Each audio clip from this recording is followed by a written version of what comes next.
Another crash happened early this morning on Highway 151 up in Dodge County. The sheriff's office says several witnesses reported seeing a box truck heading south in the northbound lanes.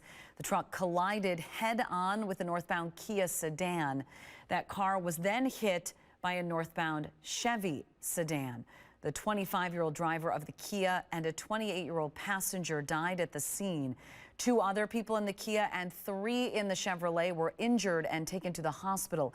We don't yet know if the 69-year-old driver of the box truck was injured. That crash closed the highway for about 4 hours this morning, and we know Dodge County is still investigating.